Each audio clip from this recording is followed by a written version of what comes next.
Et nous, on est parti de 2004-2005 de zéro, de ma cuisine, ta cuisine, avec Michel. Et quand on a vendu à Danone, on faisait une grosse cinquantaine de millions d'euros de chiffre d'affaires, une centaine de trublions. Et quand on dit 50-60 millions d'euros de chiffre d'affaires, c'est autant de produits vendus. Je crois que la réussite, parce qu'évidemment les critères sont très nombreux, c'est plutôt d'avoir été capable d'identifier ses talents, de les exprimer dans le bon terreau et pour des convictions qui nous animent. Moi, j'aime bien cette expression de dire que c'est un très grand bonheur que je ne souhaite à personne, tout en sachant que ça reste une douleur à vie d'avoir un enfant handicapé, en tout cas pour moi, même si j'adore ma fille. Bonjour à toutes et à tous. Tout d'abord, un immense merci à vous. Vous êtes désormais plus de 100 000 à nous suivre sur YouTube. Merci beaucoup pour votre fidélité d'être de plus en plus nombreux à faire une pause avec nous chaque semaine. Ça me touche énormément. Si ce n'est pas encore fait, abonnez-vous. C'est une seconde pour vous, mais un vrai coup de pouce pour nous. Et bien sûr, si l'épisode vous plaît, n'hésitez pas à le liker, le commenter et à le partager autour de vous. Merci encore et très bonne écoute. Bonjour à toutes et à tous, je suis Alexandre Mars et vous écoutez Pause, le podcast où on prend le temps. Le temps de comprendre comment rendre l'impossible possible en explorant les parcours exceptionnels de mes invités. Qu'ils soient artistes, chefs d'entreprise, entrepreneurs sportifs ou encore activistes. Résilience, succès, inspiration, ils se dévoilent le temps d'une pause. Soyez les bienvenus. Mon invité d'aujourd'hui incarne cette énergie rare qui fait sauter les barrières et réinvente les règles. Un rêveur lucide, un trublion du goût, un entrepreneur au grand cœur. Avec lui, rien n'est jamais figé ni écrit à l'avance, mais toujours porté par une foi profonde en l'humain, en l'élan, en l'action. De ses idées de business plan sur des post-it aux coulisses de ses aventures entrepreneuriales, il nous invite à découvrir sa recette du succès. Un parcours marqué par les virages à 180 degrés, les remises en question, les sacrifices, mais surtout une quête inlassable d'impact et de sens. Aujourd'hui, il revient avec nous sur les coulisses d'une aventure qui a bousculé les codes, sur les leçons tirées des échecs, sur le rôle essentiel de la famille et sur les prémices de son nouveau projet européen, Embrasse.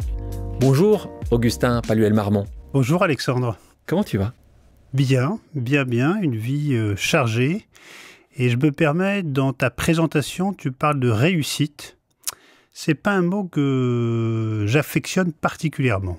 C'est le jésuite qui est en toi qui parle là ? Peut-être, je sais pas. C'est comme mon père n'aimait jamais quand on disait « je suis fier de mes enfants ». C'était plutôt « je suis heureux pour vous ».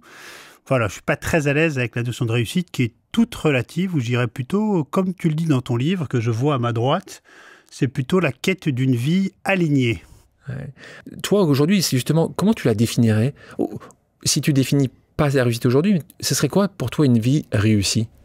C'est cette question qui m'anime, moi, quasiment tous les jours, qui est qu'as-tu fait de tes talents ?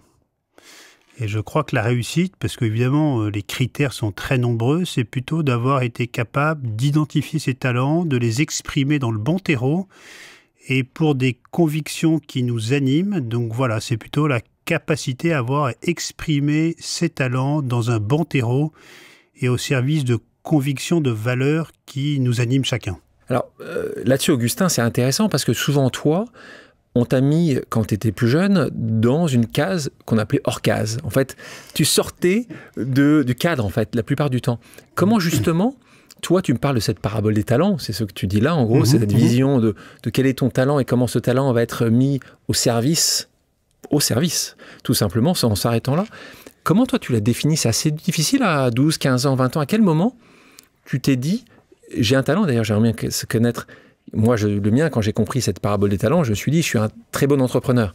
C'est pas forcément ça que je préfère faire, parce que qu'est-ce que c'est dur, mais je suis bon à le faire. Donc, comment j'utilise mon talent d'entrepreneur pour être au service ? Toi, c'était quand et c'était quoi ton talent ? Moi, j'ai construit un parcours assez jeune, je vais appeler ça un parcours de singularité. Parce que pour pouvoir faire entendre sa voix, il faut évidemment être un peu différent des petits copains et des petites copines. Donc plutôt d'essayer de normaliser ou moyenniser ses qualités et ses défauts. Ça a plutôt été de jouer mes qualités et de les exprimer encore davantage et un peu moins mes défauts. C'est quoi ta qualité ? Toi, comment tu as reconnu quand tu avais 15 ans ? Ma qualité, c'était une capacité d'enthousiasme, et d'être capable d'embarquer des femmes et des hommes autour de cet enthousiasme de projet, de conviction. Donc c'est plutôt, je dis toujours, c'est d'une intuition naît une idée, puis un projet que tu argumentes et dans lequel tu es capable d'embarquer des femmes et des hommes autour. Donc c'est avant tout, je pense, cette capacité à voir des choses que les autres ne voient pas et la capacité à mobiliser des talents autour de moi. Mais Augustin, ça c'est... Et tu le vois très jeune, hein.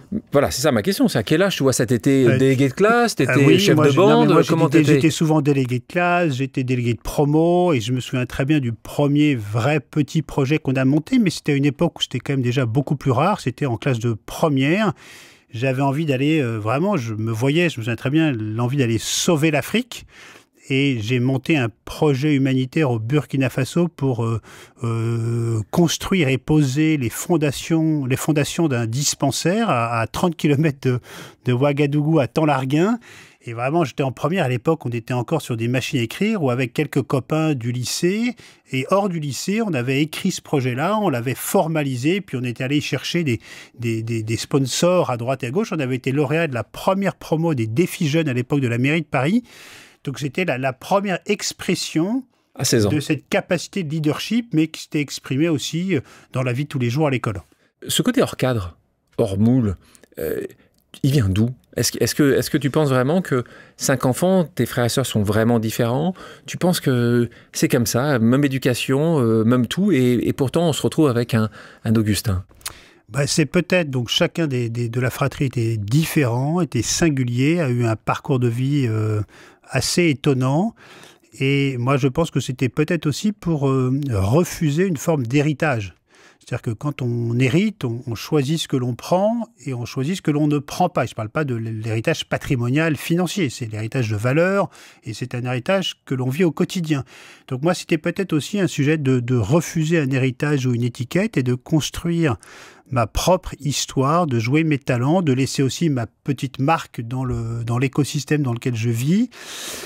Voilà, donc je pense que j'ai peut-être pas eu le coup. Moi, je suis toujours assez admiratif aussi des gens qui endossent des histoires familiales parce que en fait, ils mettent de côté aussi leur singularité. Moi, j'ai pas osé, j'ai pas eu le courage d'eux et c'était en plus, je pense pas mes talents.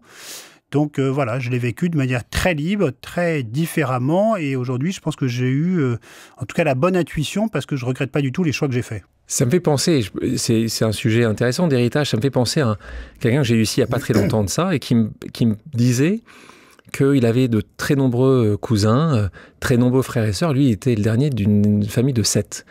Et que lui, c'était important, il avait compris assez tôt qu'il fallait qu'il marque sa famille et qu'on se souvienne de son prénom. Et donc, que son héritage, en fait, il l'avait pris qu'en disant qu'il était anonymisé dans une famille à 7 enfants, dans 200 cousins et cousines. Toi, quand je t'entends, toi aussi, à un moment, tu t'es dit, je vais prendre une direction différente. Augustin Pelmarmon sera aussi connu. C'était pas du tout ton sujet à toi. Non, mais évidemment, il y avait une quête de reconnaissance, mais surtout de... Toi, moi, je me souviens très bien quand j'ai pris conscience de mes talents. C'était à l'occasion d'un stage pendant mon école de commerce. J'en avais fait un premier à Londres qui avait été absolument catastrophique, où j'avais pas trouvé le stage que je voulais, qui était de travailler dans une compagnie aérienne à l'époque, malgré des dizaines de lettres. À l'arrache, au dernier moment, j'ai appelé mon cher père en disant « Écoute, papa, donne-moi un coup de main, parce que vraiment, j'y arrive pas. » Et donc, papa m'a donné un coup de main à l'époque. Il a appelé un de ses copains à Londres, qui m'a trouvé un stage chez BNP Paribas, et ça avait été un stage de panique intégrale parce que j'étais resté peut-être 2-3 mois et je n'avais pas compris. En fait, je n'ai jamais compris ce que je devais faire. C'était un langage qui m'était totalement incompréhensible. Et c'est un deuxième stage dans une compagnie aérienne que j'ai obtenu tout seul tellement j'ai insisté 1 an après à Madrid. Chez Air France pour la péninsule Ibérie, Madrid et l'Espagne et le Portugal. Et le numéro 2 de la délégation, qui s'appelait à l'époque Ludovic Dupont, m'a dit « Écoute Augustin, je te prends tellement tu m'es pénible dans le processus de recrutement. Je t'ai dit 10 fois non, tu rentres par la cheminée, par la fenêtre, etc. » Il m'a laissé une très grande liberté d'entreprendre. On m'a dit « Écoute, fais ce que tu veux. » Et j'ai créé un produit un peu l'équivalent de l'Interrail, mais pour Air France, pour que les jeunes puissent voyager à travers l'Europe l'été.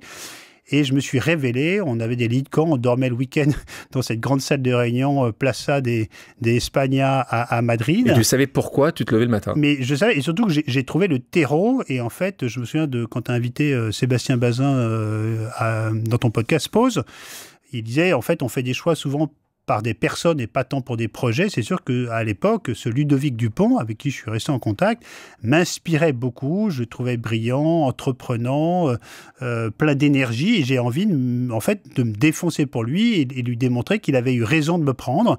Et effectivement, j'ai fait un stage qui a cartonné. J'ai adoré. Et c'est la première fois, en fait, où j'ai pris confiance en moi, en termes professionnels. Et quand tu brises un peu cet héritage, en tout cas héritage très business, très finance, où tu pars vraiment dans une voie qui n'a rien à voir, qui est une voie que tu as adorée à l'époque, que tu aimes toujours, c'est le voyage. Tu parles d'Air France, on va parler juste après du Club Med où tu as aussi travaillé.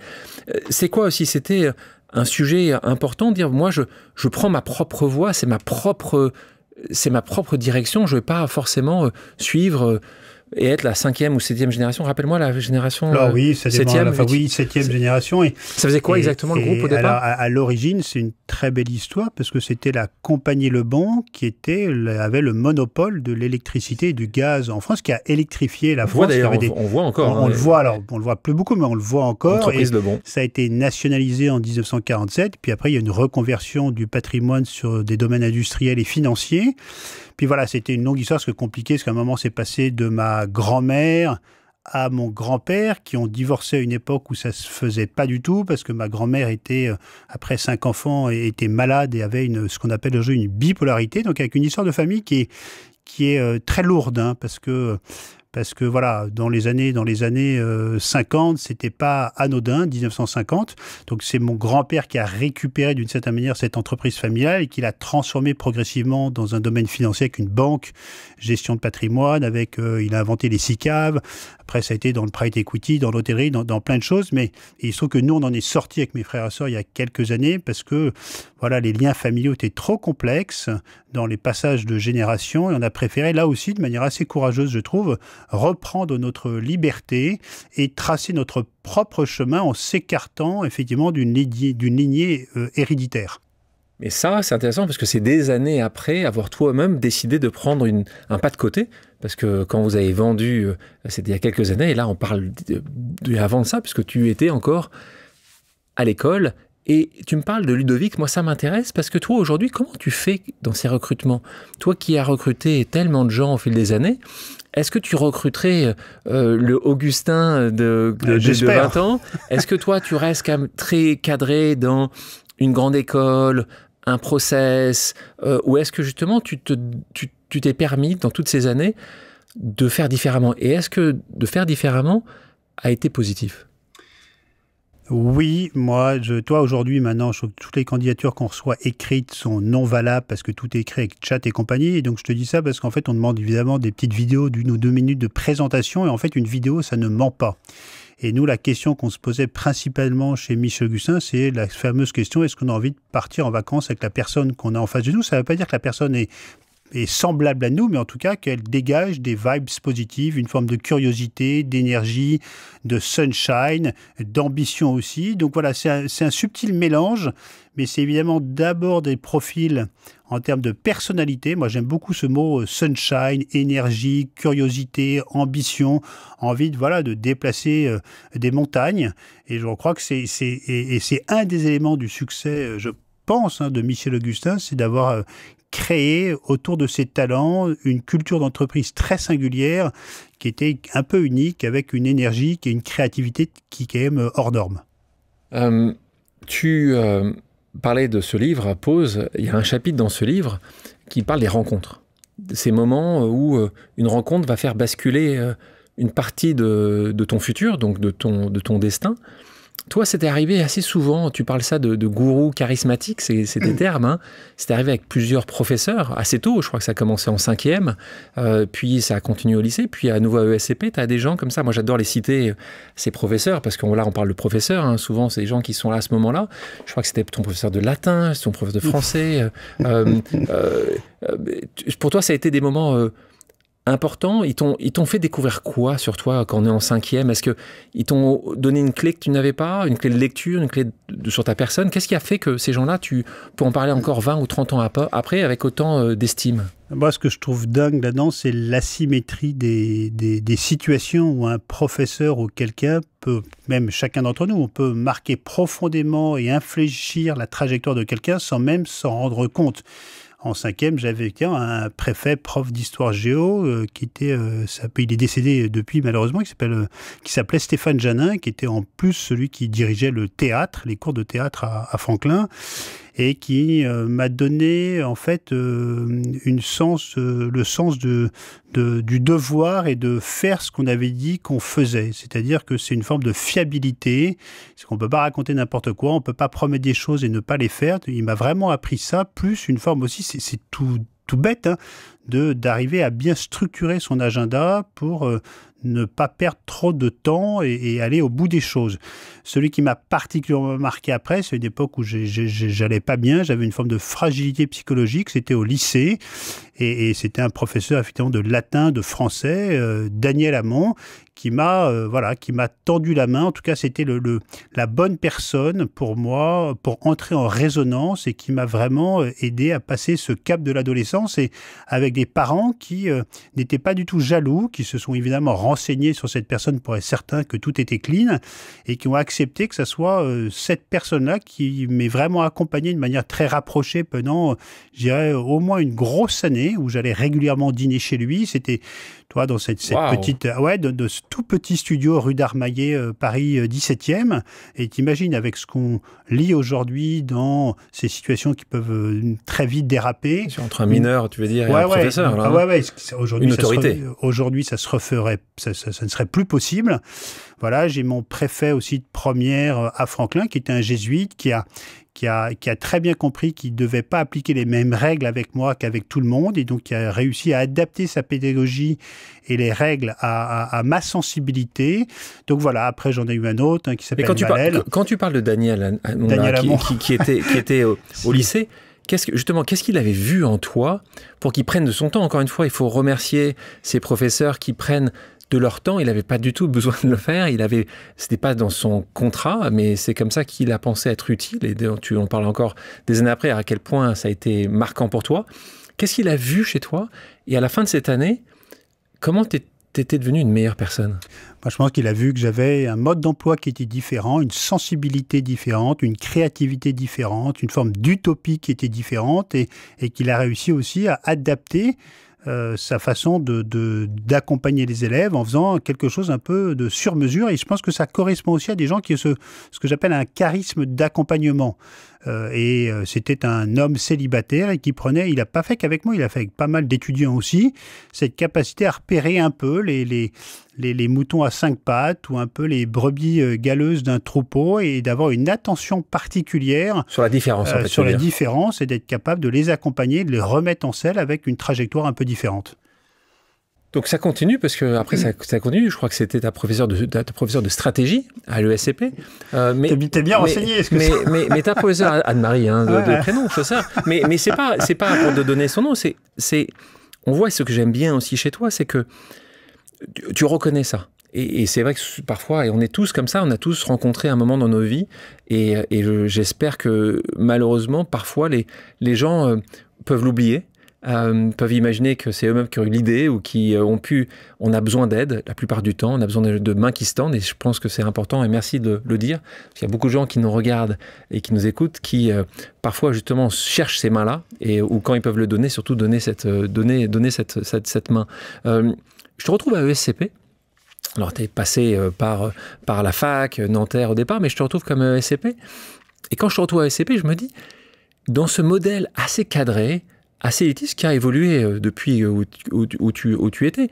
Je me dis, mon Augustin, il est quand même un peu décalé. Comment, quand tu arrives là-bas, d'un double cursus à Nanterre, comment tu le vis, cet atterrissage assez simplement? Toi qui es plutôt, encore une fois, leader. Non, mais très, très simplement, et en sachant que je ne me suis pas, honnêtement, pleinement épanoui dans le cadre académique.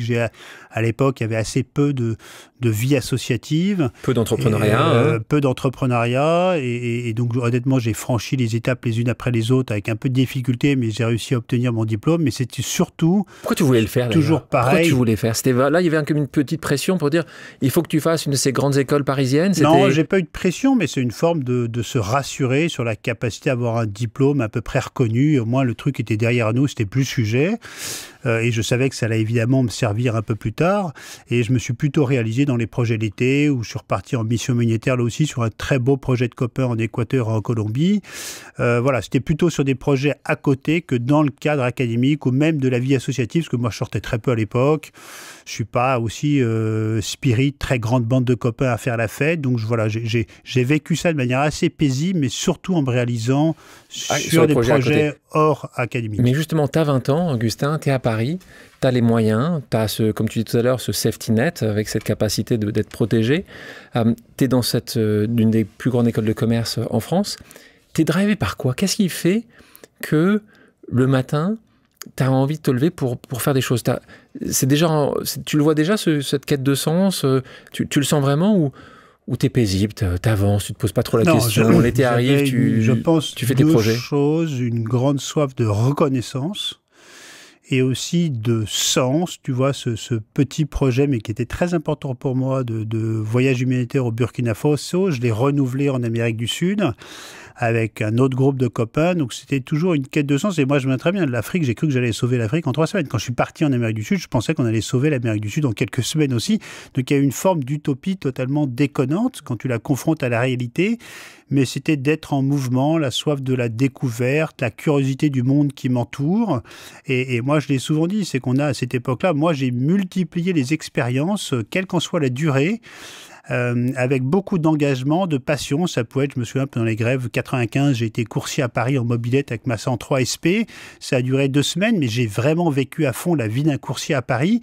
Et donc, j'apprends quelles sont mes limites, ce que j'aime faire, ce que j'aime pas faire. Donc, je crois qu'il y a... T'as touché beaucoup de choses, hein. Il y a un gros travail, et c'est ce que j'essaie de partager quand on fait des conférences en école, c'est de pas suivre un espèce de cursus dicté par une pression sociale ou familiale, mais c'est surtout d'expérimenter, quelle qu'en soit la durée, mais le faire avec engagement, passion, intelligence et le bon niveau de discernement pour être capable d'avoir le bon retour d'expérience pour progresser dans son chemin personnel. Et tu parlais de cette partie-là, la première partie, donc cette quête de sens, où tu dis juste quelque chose qui t'habite réellement et que tu veux arriver à, ça peut être sauver l'Afrique en quelques semaines ou l'Amérique du Sud.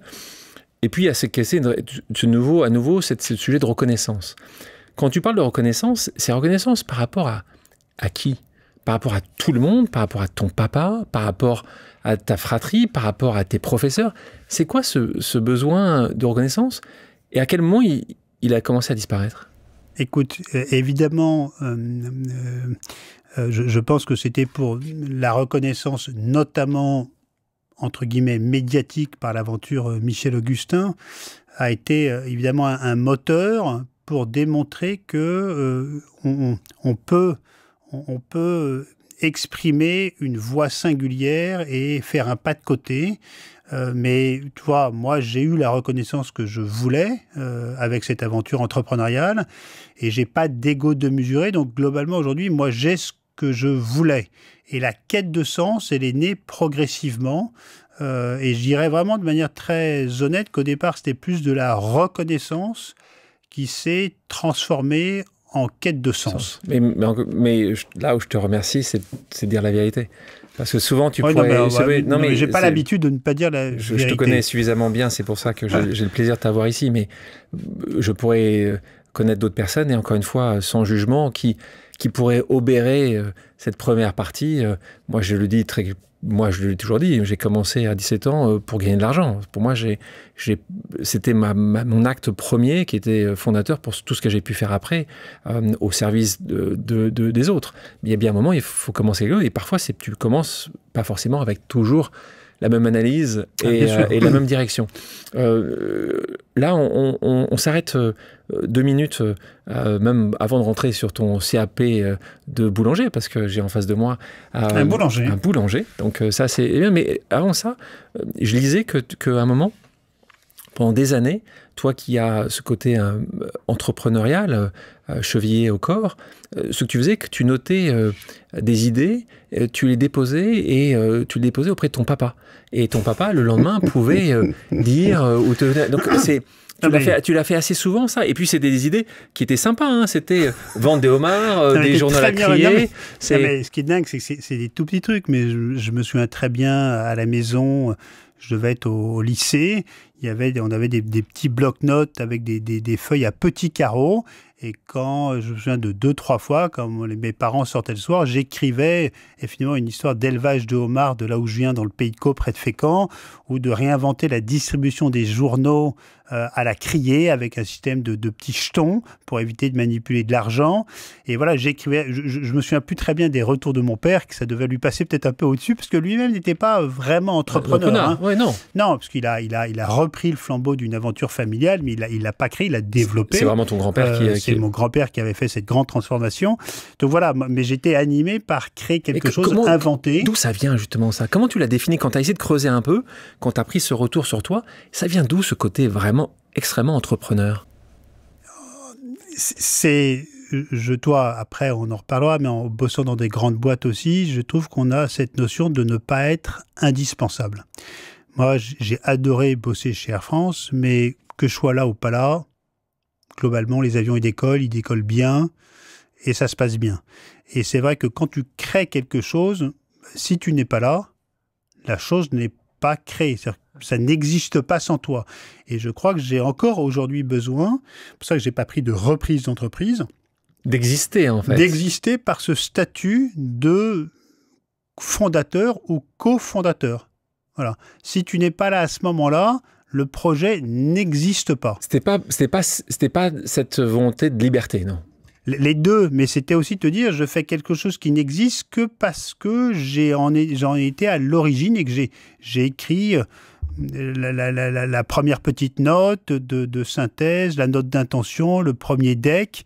Moi, j'adore vraiment ce processus entrepreneurial d'une intuition, d'une vision, en faire un projet argumenté et dans lequel tu fais monter des talents à bord, que ce soit des actionnaires, des opérationnels, des associés.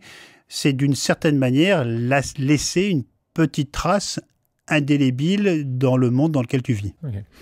Tout sachant que nous ne sommes que peu de choses et que, comme dit Raphaël dans sa merveilleuse chanson « Dans 150 ans », on aura totalement oublié beaucoup de choses. Donc oui, c'est mais ça peut-être que dans 150 ans, la marque Michel et Augustin existera encore. Est-ce que c'est vraiment important? C'est important si elle garde sa mission, c'est-à-dire de donner envie à ceux qui suivent cette marque-là d'entreprendre leur vie. Avant de revenir sur Michel Augustin, ça va être la prochaine partie de notre discussion. Tu sais, comme tu écoutes Pause, on a des pauses amicales ou des pauses familiales, des gens qui t'aiment et qui vont te poser une question, surprise évidemment, puisque tu n'es pas au courant. Je ne suis pas censé être au courant, c'est ça? Tu n'es pas censé être au courant. J'espère que tu n'es pas totalement au courant. Si tu es au courant, qu'est-ce que tu veux que je dise? On va le voir tout de suite. Tu sais, ça ne trahira pas. Comme tu dis tout à l'heure, la vidéo ne trahit pas. On va le voir dans tes yeux. On va écouter cette question de quelqu'un avec qui tu as passé de très nombreuses années et qui va te poser une question que j'aime beaucoup parce que ça prouve qu'elle te connaît bien. On écoute Michel de Rovira, cofondateur de Michel Augustin. Salut Alexandre, hello Augustin, c'est Michel, je me réjouis de t'entendre bientôt dans ce podcast. Tu as dit une fois, j'ai jamais pris de grandes décisions sans en parler avec mon père. Quels exemples, quels bons conseils en sont sortis, quels échecs, quels apprentissages, comment fais-tu maintenant que ton père nous a quittés?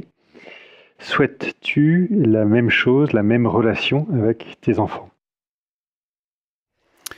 La réponse à la dernière... Déjà, je suis toujours ému d'entendre la voix de Michel parce que on est resté d'une certaine manière proche. Je trouve que ça a été l'une des belles facettes de notre aventure, c'est que avec 15 ans d'association, de temps en temps, ça pourrait se déliter. Et je trouve que, évidemment, la relation n'a rien à voir avec celle qu'on avait à l'origine, mais qu'elle est restée assez forte, elle sera indélébile. Et moi, j'ai toujours beaucoup d'admiration et de respect pour Michel. Et on dialogue pas mal par WhatsApp, mais assez peu par la voix. Ça y est, voilà. Tu te souviens qui... Ouais, non, mais voilà, mais je te dis que c'est ce que je ressens quand je te parle. Et donc, plusieurs questions. Oui, si tu regardes la première, c'est que tu as dit que très souvent des décisions importantes ont été discutées avec ton pater, avec ton papa. Est-ce que il te cherchait, qu'est-ce qui à un moment, une discussion que tu as eue, tu as changé d'avis après ces discussions et comment tu fais aujourd'hui si ton papa était si central dans tes décisions pour fonctionner? Alors, je le prenais pas pour je le prenais pour que son point de vue m'éclaire, mais j'ai assez rarement suivi son point de vue. Alors. Je me souviens très bien d'un déjeuner où j'étais au Club Med et je lui... Toi, t'es pas au Club Med, tu travaillais pour le Club Med. Je travaillais au Club Med, pardon. Et je lui ai posé la question sur le fait de partir dans une aventure entrepreneuriale. Et il m'a dit, écoute, non, Augustin, c'est trop tôt, tu viens de commencer tout. Et je suis quand même parti, qui a été une aventure qui était à la fois désastreuse et riche. Et ce que j'aimais, c'est qu'il m'a aidé à réfléchir, mais je n'ai pas suivi son point de vue. Et je sais qu'il avait d'abord une capacité d'écoute, d'éclairer, sans jamais imposer son point de vue et en laissant une très grande liberté. Donc c'est ça que j'ai apprécié chez papa, c'est qu'il ne jugeait jamais. Il ne jugeait jamais. Ça, c'est très important. Ce qui est rarissime. Ce qui est rarissime. Et je dis, il l'éclairait sans éblouir. Voilà, c'est ce que j'ai dit dans notre petit mot à son enterrement. Très beau. Je me souviens d'une discussion que j'ai eue au moment où j'ai décidé de me marier, plutôt jeune, parce que j'ai dû me décider de marier à 21 ou 22 ans. Et il m'a dit, mais attends, évidemment, je me souviens très très bien où j'étais. Et il m'a dit, fais attention, est-ce que tu as bien mesuré l'importance de cet engagement-là? Vous êtes très jeune, vous avez plein de choses à découvrir. Et pourtant, j'ai quand même décidé, en partant, de me marier avec Victoire. Et c'est l'une des plus belles décisions que j'ai prises de ma vie, voire la plus belle. Et qui dure. Et qui dure. Je me souviens pour Michel Augustin aussi. Donc, et le fait qu'il ne soit plus là, il est mort de manière très, très brutale d'un AVC en une seconde, dans une symbolique un peu lourde, parce qu'il est mort 3 jours après l'enterrement de son propre père, qui était mon grand-père. Et ce que je dis après, parce qu'il est mort il y a à peu près 3 ans, donc c'est le trauma vient des conditions de son décès, mais évidemment, il me manque, mais je veux dire, pas tant que ça, parce que je ne vivais pas avec lui au quotidien et que son héritage est vivant. C'est-à-dire que moi, j'y pense presque tous les jours et que très souvent, quand je me pose une question, il n'est plus là. Et je me dis, mais tiens, qu'est-ce qu'il aurait partagé comme point de réflexion, comme point d'appui, comment il aurait éclairé mon choix. Et oui, je pense que d'être un phare qui, d'une certaine manière, projette une direction, mais en gardant toute la liberté d'eux, honnêtement, je serais content d'avoir ce lien-là avec mes enfants. On parle de Michel, là on parle du début de l'histoire de Michel Augustin, parce que vous avez tellement besoin de reconnaissance que vous avez mis vos prénoms dans la marque. Mais bien sûr. C'est quoi, et moi je me suis toujours posé la question, c'était quoi l'option 2? Est-ce qu'il y avait une option B ou pas? Il n'y avait pas d'option B, parce que le Augustin et Michel sonnaient moins bien que Michel Augustin. Il n'y a pas eu de baston entre vous deux, c'est moi en premier. Ça s'est fait sur un bout d'une nappe de ma table, de mon appart dans le 18e en 1 seconde. Et comme on voulait imprimer en termes marketing un narratif réel, incarné par des personnes vivantes et pas une histoire dépoussiérée ou sortie d'un placard ou une histoire inventée, c'était un des partis pris marketing très forts de dire on va raconter en temps réel une histoire entrepreneuriale de passionnés du goût, du savoir-faire gestuel de pâtissier et de 2 personnes qui ont la pêche. C'était clair qu'on devait l'incarner par nos prénoms et pas par nos noms de famille. Donc 2 potes qui sont dans la même école, vous êtes tous les 2 dans la même école de commerce. Ouais, mais Michel était beaucoup plus brillant que moi, parce qu'il avait 2 ans d'avance par rapport à moi. C'est toi peut-être qui avait du retard. J'avais du retard et lui avait de l'avance. C'était pas mal. Donc, ça se passe comment au départ?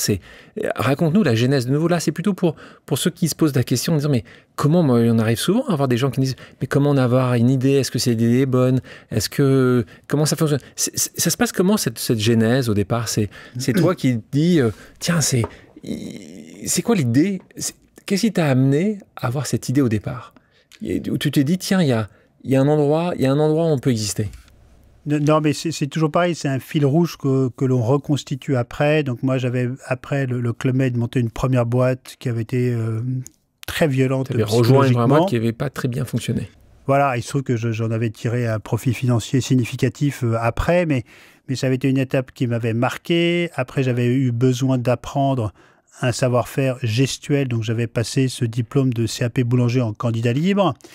Et après, on a fait aussi une histoire un peu singulière, parce que pendant 1 an, avec Michel, on a sillonné la capitale et visité les 1263 boulangeries de Paris, parce qu'on avait envie d'écrire une histoire qui était aussi singulière, de 2 gars qui ne connaissaient pas grand-chose, se passionner pour le pain, cet aliment qui a traversé l'humanité, qui est une très grande simplicité. Et on a Vous avez vraiment fait les 1263 1263 boulangeries. L'un ou l'autre. On s'est séparé le territoire en 2. Tous les soirs, il y a des processus de dégustation. On avait monté une grille d'analyse organoleptique avec un MOF boulanger. Et on a sorti un guide sur les meilleures boulangeries de Paris qui s'était vendu à 15 000 exemplaires quand même. Mais au départ, c'était pas pour lancer Michel Augustin. Ah, mais pas du tout. On est d'accord, c'était un guide. Voilà, moi, je quittais Air France, que je me sentais un peu pas dans le bon terreau, dans le siège à Roissy. J'avais, après cet échec entrepreneurial, gagné un peu d'argent parce que j'avais revendu mes parts à Partech, un peu aussi par hasard. Donc, j'avais une petite liberté financière et je m'étais dit, tiens, j'ai envie de redonner les clés du bon pain aux Parisiens. Donc, on est parti dans cette espèce de guide Michelin du pain sur cette intuition en disant, le pain, c'est quand même un patrimoine essentiel de la France et du Parisien. Il n'y a pas de clé de lecture pour aider le Parisien à savoir ce que c'est qu'un pain sur pouliche, un pain au levain, c'est qui Poilane, pourquoi Paul n'était pas une boulangerie à l'époque. Donc, il y avait plein de choses à raconter, à partager. Donc, on a écrit ce guide. Michel est parti à l'INSEAD et moi, je me suis retrouvé tout seul chez moi en me disant, mais qu'est-ce que je fais? J'avais toujours sur moi, à l'époque, un petit cahier qui s'appelait « Chasseur de papillons » sur lequel je notais toutes les idées que j'avais en étant simplement curieux du monde qui nous entoure. Donc, j'avais peut-être 200-300 idées.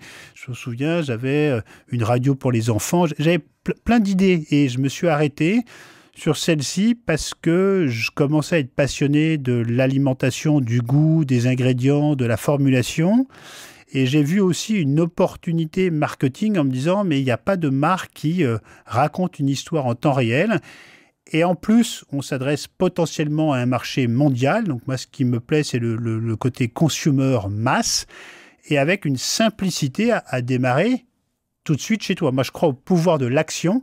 Et donc, créer une marque alimentaire, c'est aussi simple que de commencer à faire des biscuits dans le four de ta cuisine. Alors, là, pas dans ce livre-là, mais dans le livre d'avant qui s'appelle « Ose, tout le monde peut devenir entrepreneur », il y a un moment où je dis que souvent les gens viennent ou peuvent venir me voir en disant « C'est génial, j'ai une idée, il n'y a personne sur le marché ». Et les gens pensent que justement c'est une très bonne chose qu'il n'y ait personne sur le marché, alors que souvent s'il n'y a personne sur le marché, tu le sais très bien, c'est qu'il n'y a peut-être pas de marché. Toi, tu sors de la meilleure école, une meilleure école de commerce, vous êtes 2, et vous attaquez certainement un des marchés les plus concurrentiels qui existent.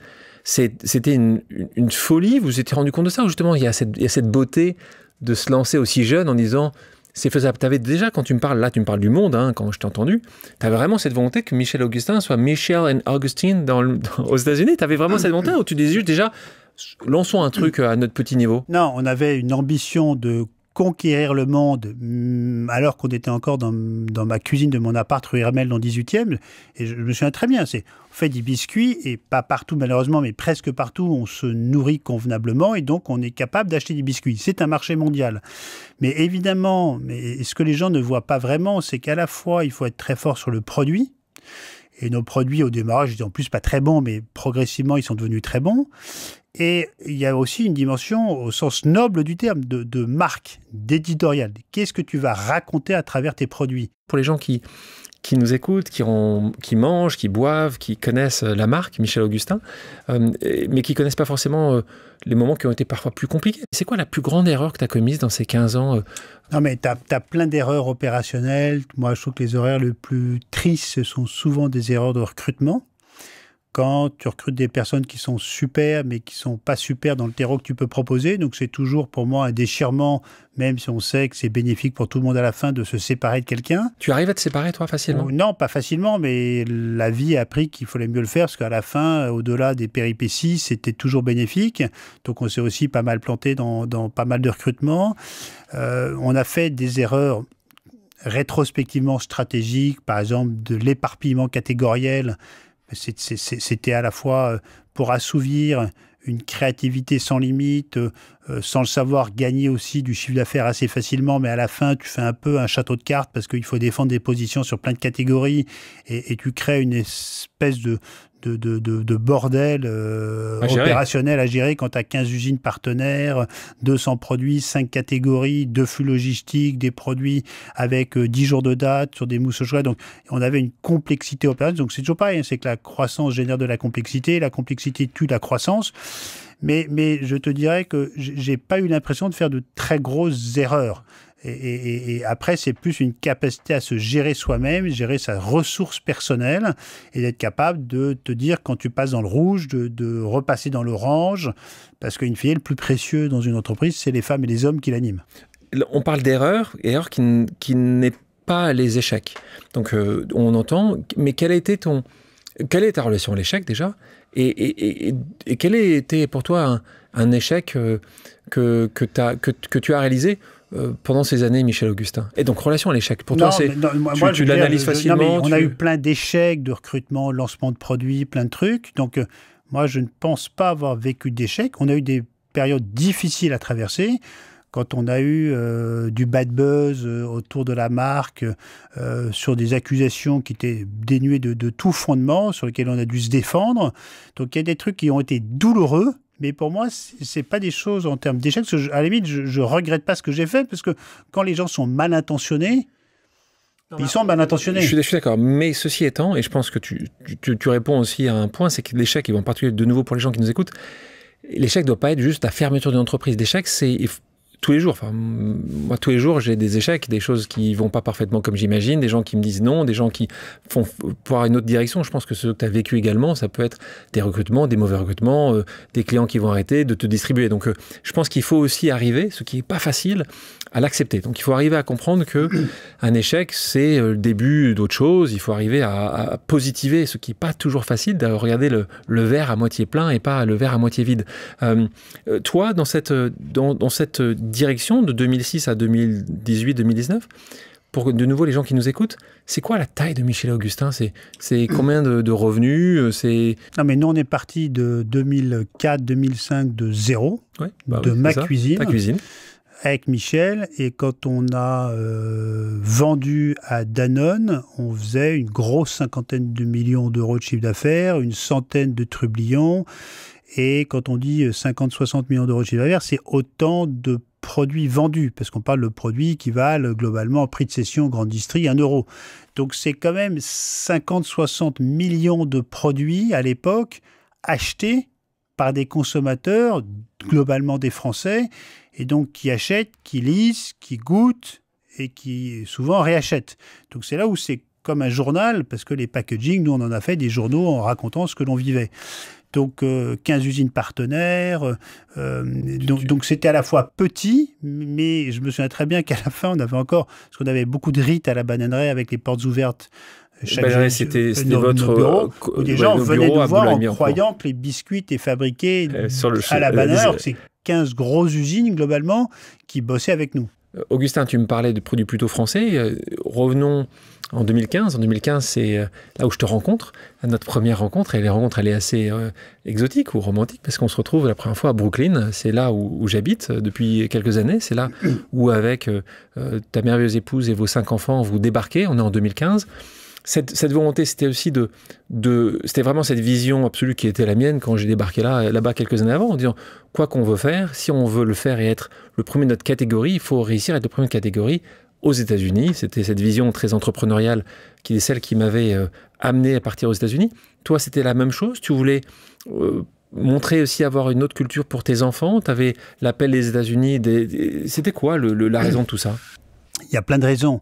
Un, c'était d'abord une envie personnelle d'aller vivre quelque chose d'autre dans une autre culture, un autre pays à la fois personnel, en famille et professionnel. C'était aussi le binôme avec Michel qui commençait à perdre un peu de sa saveur et qu'il fallait réinventer un peu les choses et prendre un peu de respiration. Et c'est aussi parce qu'on pensait que faire rayonner le savoir-faire pâtissier français et entrepreneurial dans le monde entier, ça passait probablement par les US. Donc on est parti avec toutes ces objectifs et ces envies. Et c'est à ce moment-là où on vient de fêter les 10 ans. On a eu cette épopée absolument incroyable avec Starbucks. On vient d'en fêter les 10 ans où on a eu le talent, à travers un coup de fil de l'assistante de Howard Schultz, qui est ce CEO emblématique de Starbucks, qui nous demandait des échantillons un jeudi soir pour le lundi à Seattle pour un comité de dégustation suite au premier point de vente qu'on avait à New York et qui était prospecté par Antoine, qu'on avait envoyé en avance de phase. On a réussi à, plutôt que d'envoyer par DHL, à aller livrer ces échantillons nous-mêmes à Seattle par Charlotte et Hassan, qui ont créé une saga incroyable sur les réseaux sociaux en partageant leur épopée en temps réel et qui ont rencontré Howard Schultz et qui est tombé sous le charme à la fois de l'aventure de Charlotte et d'Hassan et qui nous a ouvert en quelques jours les 12 000 Starbucks américains. Donc c'est aussi mon installation là-bas accompagnait le lancement de ce contrat, puis Delta qu'on a signé assez vite et compagnie. Donc là, ça paraît être une histoire merveilleuse qui ne va jamais s'arrêter. Malheureusement, c'est pas aussi simple que ça. Ce qui paraissait sur le papier, c'est encore une fois, c'est la beauté des États-Unis, ça peut aller très vite quand ça se passe bien. Là, on parle des 12 000 points de vente Starbucks. Les livrer, les délivrer, qu'est-ce qui se passe d'autre? Comment toi, tu vis ce moment-là? Est-ce que c'est aussi exceptionnel que ce que tu espérais? Est-ce que la réussite va s'inscrire dans la durée aux États-Unis? Comment ça se passe, toi? Comment tu le vis? On a vécu cette épopée Starbucks avec une intensité exceptionnelle parce que pour se mettre en ordre de marche pour livrer en 2 mois 12 000 Starbucks américains avec des produits qui étaient concoctés à Montauban, près de Toulouse, avec toute la partie logistique, appro, réglementaire, financier. Donc c'était un truc qui a demandé une mobilisation tout l'été de l'équipe à Paris. Ça a été incroyable en termes d'intensité émotionnelle, physique, intellectuelle. On a adoré. Après Starbucks, on a dû rester de mémoire peut-être 18 mois. Je me souviens quand on nous a annoncé globalement la fin du contrat, parce qu'en fait, c'est leur technique, c'est de faire circuler les petites marques. Quand on était devant, ça marchait très bien. Puis quand on nous a mis derrière, celui d'à côté, bam, on en vend moins. Puis à la fin, ils te disent, on va arrêter. Heureusement qu'on avait signé Delta sur le contrat qui court encore aujourd'hui. Donc, je veux dire, ça a été un truc incroyable à vivre, mais qui n'a pas porté ses fruits immédiatement chez Starbucks dans la durée, mais ce qui a permis quand même de commencer à poser les fondamentaux de l'histoire américaine qui, aujourd'hui, existe encore. Qu'est-ce que tu aurais pu faire? Tu es resté là-bas 2 ans. Pourquoi d'ailleurs tu reviens? Et c'est quoi le conseil que tu donnerais dans la vision d'entrepreneuriat américain et français? Est-ce qu'il y a des choses que tu n'avais pas, il y a 5 codes que tu n'avais pas, que tu n'avais pas vu, que tu n'avais pas compris, ou que tu n'avais pas analysé suffisamment justement pour en faire encore plus là-bas? Non, mais moi, comme je suis très intuitif, je n'ai jamais été en capacité de lire le marché américain, le consommateur américain, que j'ai jamais compris. Moi, j'ai jamais compris pourquoi, quand on y était, on a eu une exécution dans tout le Grand New York qui était remarquable. On était dans tous les magasins, tous les délis, toutes les cafétérias, avec un engagement de l'équipe là-bas qui était aussi hors norme. Simplement, ça ne se vendait pas. Tu vois, donc t'as beau te dire, attends, c'est le packaging, c'est le goût, c'est le truc. Moi, j'ai jamais compris. Et donc, c'est là où tu passes le bébé. Oui, c'est le marketing, c'est quand même beaucoup d'intuition aussi. Donc, moi, je pense que je n'ai pas réussi l'épopée américaine. Donc, on a passé le relais à une équipe américaine qui a mis aussi un peu de temps et qui a galéré. Mais aujourd'hui, j'ai l'impression qu'ils commencent à trouver un peu les clés. Simplement, les US, on le sait, c'est une autre planète, tu le connais par cœur. Il faut des moyens considérables. Il faut avoir aussi le temps de réussir. Donc voilà, c'est extrêmement compliqué. En tout cas, il faut y aller avec des assises financières extrêmement solides. On a des évolutions de dans ton capital. En 2013, tu fais rentrer déjà une famille dans ton capital où tu vendais une partie importante. Je crois qu'ils étaient devenus majoritaires. Je crois que c'était la famille Pinault, c'est ça? Déjà assez tôt, en fait, dans l'histoire. Pourquoi il y avait cette volonté? Ils n'étaient pas tellement dans ce domaine d'activité. Il y avait une relation particulière que tu avais, toi, avec François ou François-Henri Pinault? Non, c'est une relation particulière qu'on avait à l'époque avec une de nos gourous qui était Patricia Barbizet. Bien sûr, qui était chez Artemis. Hein. C'est important qu'elle soit ESCP, j'ai l'impression. C'est pour ça qu'elle nous a rencontrés, en fait. Hein. On dit, tiens, on a joué, on lui demande un rendez-vous. Elle le prend parce que c'est ESCP. Elle ne nous connaissait pas, elle nous reçoit parce qu'on est ESCP dans son beau bureau rue François 1er chez Artemis. Et il y a un très bon Artemis contact, qui est donc la structure d'investissement de la famille, de la famille Pinault. La holding familiale de la famille Pinault. Et à l'époque, ils avaient monté un petit fonds d'investissement Bouygues-Pinault qui s'appelait Serendipity, qui faisait des participations un peu hétéroclites, et dans lequel Serendipity est arrivé chez nous avec à la tête Patrick Lelay, qui était l'ancien patron de TF1. Et quand l'histoire s'est arrêtée de Serendipity, on a été récupérés par Patricia et Artemis, et on a eu la chance sur des projets quand même qui étaient très singuliers, très marketing, avec assez peu d'actifs, parce qu'on n'avait pas d'usine, on avait une marque, et de la distribution et un début de notoriété et de savoir-faire. C'est la famille Pinault qui est devenue notre actionnaire de référence et qui nous a vraiment, étape après étape, accompagnés en termes de financement, de gouvernance. Et j'ai beaucoup de reconnaissance envers eux et Patricia Barbizet, parce que sans eux, on n'aurait jamais fait ce qu'on a fait. Parce que c'est des projets qui sont quasiment infinançables par des fonds d'investissement classiques, parce que, en fait, c'est du financement de marque consumer. Et donc, de nouveau, tu as raison de mettre en avant cette famille en particulier qui n'aime pas beaucoup prendre la lumière et qui fait énormément de choses et qui développe et qui, là aussi, fait croître quand même ils ont été remarquables de ces activités. Donc, merci de les mettre aussi en avant. Et puis là aussi, c'est une famille que tu aimes bien. Tu parlais du Pays de Caux tout à l'heure, Fécamp, là on aime bien, hein. C'est aussi la région, là on est historiquement dans la région de Rennes, donc c'est évidemment des très belles régions et des superbes histoires. Mais quand même, toi, à un moment ou à un autre, vous vendez 70%, donc tu te sens déjà à ce moment-là dans une autre aventure, tu te la poses ou pas du tout? Tu dis juste que t'es 50% ou 15% de la boîte, pour toi, c'était pas un sujet. Non, mais c'est des projets, on le sait, qui sont extrêmement capitalistiques. Et je veux dire, moi, j'ai jamais été accroché à mes business. C'est-à-dire que tant que tu es utile, tu es là, tu n'es plus utile, tu n'es plus là, et c'est vraiment pas grave. Et donc, nous, on savait qu'on avait besoin de financement assez important, parce que construire une marque consumer, en fait, c'est quand même assez rare dans l'ancien monde. Hein. Nous, on est dans les supermarchés, on est dans les rayons, on est sur le carrelage, comme on le dit. Et donc, c'était un no-brainer. Après, quand on a décidé de vendre en 2015, ça, c'est un autre processus psychologique. Mais moi, d'être minoritaire en equity de mon entreprise, ça me pose aucun problème. C'est beaucoup toi et Michel qui avez décidé de vendre, ou de toute façon, c'était vraiment le propriétaire, à l'époque, majoritaire? Ah, mais pas du tout. C'est vous qui avez... Je me souviens très très bien. C'est une question. Ah, non, mais il n'y a rien de secret, dans le sens où je me souviendrai toujours du moment où j'ai, entre guillemets, appelé Michel pour dire « je pense qu'il faut qu'on vende ». Je venais d'arriver, je pense que c'est quasiment le premier ou deuxième jour quand je suis arrivé à New York, à Brooklyn, fin août 2015, sur le deck à l'arrière de ma petite maison sur mon jardin. En fait, je me suis dit, Augustin, d'une certaine manière, t'es un peu cramé. Parce que j'ai eu cette saga Michel Augustin pendant 10 ans. Comme tu le sais tout à l'heure, 5 enfants, cette histoire de boîte de famille. Donc j'étais rétrospectivement quasiment ce qu'on peut appeler aujourd'hui une forme de burn-out. Et je me dis, tu tournes en rond, tu n'as plus les talents, tu n'as plus l'énergie. Ce qu'on a fait, c'est quand même très cool. Il faut confier, c'est le moment. Et donc, on a mis 1 an à se mettre en ordre de bataille, et 2007... Michel était OK là-dessus? Michel était OK, bien sûr. On a évidemment échangé. Je pense que c'était un autre tempo pour lui en termes de dynamique personnelle, mais on était alignés sur le fait de passer la main. Et donc, on a mis 1 an à vendre, le temps de se mettre en ordre de bataille. Et on a signé juillet 2016 de mémoire avec Emmanuel Faber. D'accord. Je crois que c'était un peu plus tard que ça, donc peut-être pas. Donc, alors, en 2016, après on a vendu par étapes, mais tout était orchestré dès 2016.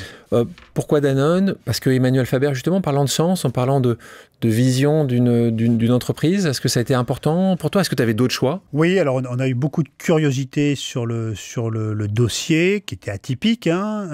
C'était orchestré par Eric Tout-le-Monde, qui est devenu un copain d'une petite banque d'affaires sur mesure Canon et K-Partner. Vraiment, on a eu une équipe aussi vraiment hyper sympa dans ce processus de cession. Et on a eu de mémoire 3 offres intéressantes, dont, je crois, Ferrero de mémoire. Et on a privilégié Danone parce qu'effectivement, c'était une boîte française, parce que Emmanuel Faber, que je ne connaissais pas, était quelqu'un qui m'interpellait et m'inspirait assez fortement par ses réflexions. Je pense que son discours à HEC et après notre session, mais tu vois, donc je pense qu'on avait bien senti, puis moi j'avais lu ses bouquins et tout. Voilà, ça s'est fait très naturellement. Donc là, ça y est, c'est que tu dis, il y a un schisme, il y a un modèle qui évolue, donc là, c'est plus à toi. Ah oui, on était en transition. Et tu savais que tu n'allais pas rester, donc la suite a été V, c'est que Danone, pour différentes raisons, a décidé de lui-même vendre, on en parlait tout à l'heure, et là il a vendu au groupe Ferrero, qui était certainement-là regardé depuis le départ, et des groupes Ferrero, en tout cas une partie qui est co-dirigée ou dirigée par Paola Ferrero, sont en train d'acheter tout un tas de marques qui sont des marques intéressantes à travers le monde, donc ils font des choses d'une manière particulièrement futée. Qu'est-ce qui se passe à ce moment-là? Parce que là, je sais, toi tu dis toujours, je suis en jachère. C'est le terme que tu as utilisé je t'ai entendu pendant des mois et des mois. Tu as fait à nouveau, tu as été un peu à touche à tout. Je t'ai retrouvé professeur, je t'ai retrouvé médiateur. Je sais que tu aimais vraiment cette partie de médiation familiale, hein, c'est un point important, parce que tu as été...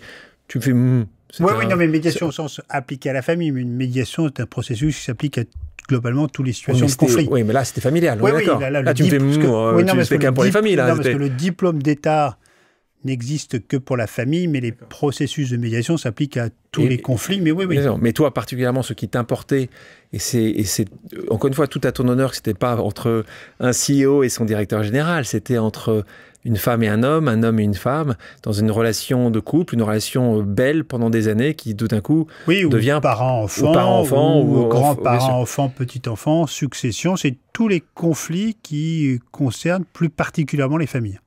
Donc, voilà, tu as ton diplôme. Non, il manque le mémoire pour avoir mon diplôme. Il faut que j'ai encore 1 an pour le faire, cher Alexandre. Mais est-ce que tu as pu exercer? Parce qu'en fait, tout le monde peut être médiateur, mais tu n'as pas besoin d'avoir un diplôme pour être médiateur. Ce n'est pas un métier, une activité qui est protégée.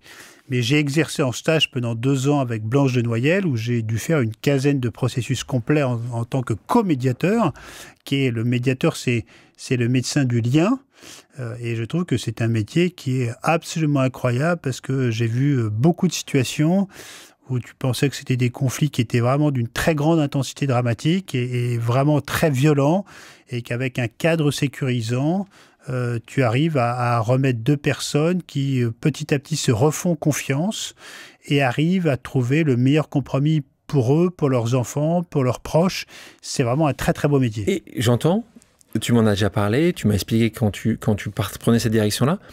Et c'est vrai que pourquoi la famille? Parce que ta famille est complexe, on va dire. Ta famille, tu l'as dit tout à l'heure, ça a été quand même toujours des complications qui existent. L'argent peut amener d'autres complications, mais malheureusement, on le sait, c'est pas que le principe de l'argent qui amène des complexités dans les familles. C'est malheureusement quelque chose sur lequel on essaye de contrer. C'est difficile. Toi, c'est à quel moment? Et j'adore ce sujet-là. Et je sais que tu l'as pas fait pour ta propre thérapie à toi. Forcément, tu le fais un peu pour ta thérapie, mais ça va au-delà. Parce que moi, quand on a commencé... T'as fait une thérapie, toi? Moi, je suis très souvent suivi par des psys à mon adolescence, juste après mon mariage. Là, il y a quelques années, j'en ai repris une. Donc moi, j'adore me faire accompagner parce que voilà, c'est une caisse de résonance, de discernement, d'apprentissage, d'essayer d'être une meilleure personne et de mieux se comprendre. Moi j'adore et j'encourage tout le monde et mes enfants à aller, quand ils le souhaitent, suivre un processus d'accompagnement par des psychologues. Et ça, tu me disais que c'était une petite forme de thérapie, de devenir médiateur familial. C'est comme ça que tu l'as compris dès le départ? C'est comme ça que tu t'es dit juste ce que j'ai envie de porter ça pour d'autres, parce que tu as vu toi aussi beaucoup de familles détruites ou abîmées de l'intérieur par ce manque d'écoute? Oui, ce manque d'écoute, ce manque de confiance, cette défiance, cette jalousie. Mais tu disais tout à l'heure, l'argent est un problème. Et moi, je pense que l'argent est en fait n'est pas le sujet, parce qu'en fait, les situations de conflit, elles sont partout, dans toutes les classes sociales, tous les niveaux de patrimoine. Et l'argent n'est pas un facteur accélérateur, parce que quand on veut être en conflit, on l'est sur n'importe quel sujet, que ce soit 10 euros ou 100 millions, 1 milliard, quel que soit le sujet. Mais ça reste de l'argent quand même. Que ce soit 10 euros ou 1 milliard, c'est de l'argent. Voilà, mais en fait, tu n'as pas plus de conflits à 1 milliard qu'à 10 euros. Tout à fait, mais il y a quand même de l'argent. Voilà, mais donc il y a souvent toujours 10 euros quelque part dans une famille. Donc l'argent n'est pas un facteur aggravant. Le montant de patrimoine n'est pas un facteur aggravant. Mais moi, j'ai eu des situations conflictuelles et je me suis dit, tiens, on n'était pas bien outillés, donc je le fais. C'est un peu, tu sais, le malade qui veut devenir médecin.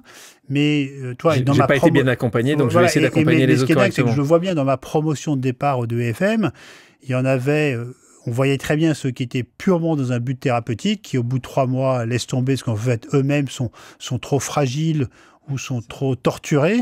Et tu as ceux qui viennent, parce que toi, je me souviens très bien, la première question qu'on dit, c'est qu'est-ce que vous venez faire dans un conflit qui n'est pas le vôtre? Parce que c'est ça d'être médiateur, c'est que tu viens dans un conflit qui n'est pas le tien.